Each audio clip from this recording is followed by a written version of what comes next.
පිළිගන්න ඔයාලව මගේ අලුත් YouTube channel එකට. මේ පළවෙනි වීඩියෝ එකෙන් මම කතා කරන්න යන්නේ කොහොමද මම six pack එකක් හදාගත්තේ. මොන exercise ද මම කාලයක් අනුගමනය කරේ. මොනවද මම පාවිච්චි කරපු tricks සහ මොකක්ද මේ muscle එක කියන්නේ කියන එක මේ වීඩියෝ එකෙන් මම කතා කරනවා. ඉස්සෙල්ලාම කතා කරොත් මේ six pack muscle එක. එහෙම නැත්නම් මේ rectus abdominis කියන්නේ එක තනි ලේයර් එකක් ආකාරයට හැදුණු මසල් එකක්. ඒකෙදි අපිට මේ තනි පැක් එකෙන් පැක් එකට සෙල්ලම් කර වර්කවුට් කරන්න බෑ. ඒ කියන්නේ අපි වර්කවුට් කරන්නේ සම්පූර්ණ මේ rectus abdominis කියන මසල් එකට. ඒකෙදි අපිට upper abs lower abs කියලා වෙන් කරගෙන වර්කවුට් කරන්න පුළුවන්.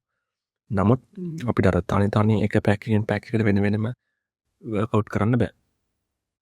එතකොට කෙනෙක් කොහොමද දැනගන්නේ මට 6 pack එකක්ද 4 pack එකක්ද 8 pack එකක්ද 10 pack එකක්ද තියෙන්නේ කියලා. මේ පැක් එක තීරණය වෙන්නේ ඔයාගේ ජානත් එක්කද.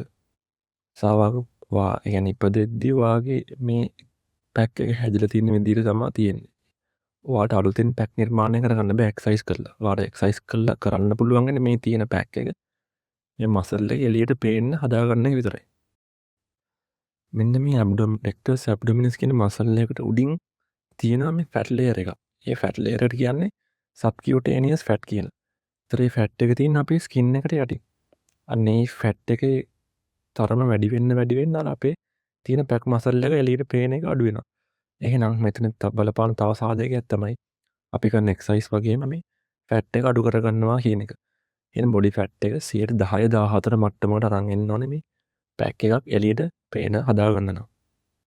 ඊට පස්සේ බැලුවොත් මේ බොඩි ෆැට් එක සමාන නම පැක් එක පේන්නේ නැත්තේ ඇයි කියන එක. මේ වගේ මිනිස්සු දෙන්නෙක් ගත්තොත් එක්කෙනෙක්ගේ බොඩි ෆැට් එකයි අනිත් එක්කෙනාගේ බොඩි ෆැට් එකයි දෙකම සමාන. නමුත් එක්කෙනෙක්ගේ ඇබ්ස් විසිබල් වෙනවා අනිත් එක්කෙනාට වැඩිය. ඇයි ඒ? අපි හැමෝම කෙට්ලුණා කියලා අපේ ඇබ්ස් ටික විසිබල් වෙන්නේ නැහැ. ඒකට පේන්නේ නැහැ. අපි ඒකට එක්සර්සයිස් කරන්නේ නැත්තම්. මේකත් අනිත් මසල් ගෲප් වගේම අපි එක්සර්සයිස් කරන්න ඕනේ.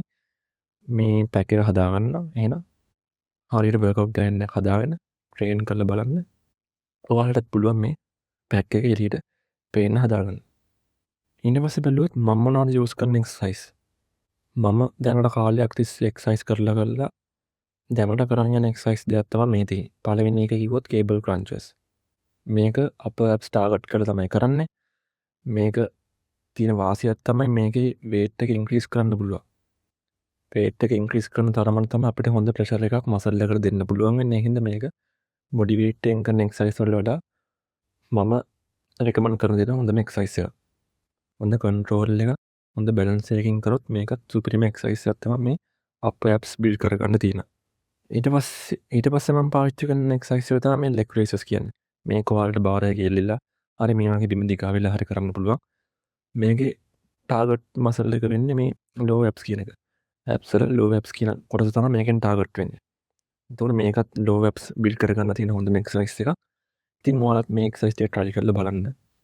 ඔයාලටත් හොඳ මේ 6 pack මසල් එක බිල්ඩ් කරගන්න පුළුවන්. ගොඩක් අය තියෙන ප්‍රශ්නයක් වෙන්න පුළුවන් මේකට රෙස්ට් එකක් ඕනේද?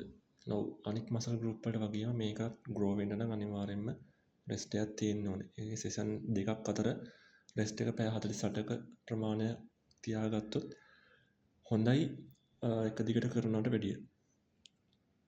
ඉතින් මම හිතනවා මේ වීඩියෝ එකෙන් ඔයාලට දැනගන්න දෙයක් හම්බෙන්නේ නැති කියලා. මේ වීඩියෝ එක හොඳයි නම් channel එක subscribe කරන්න.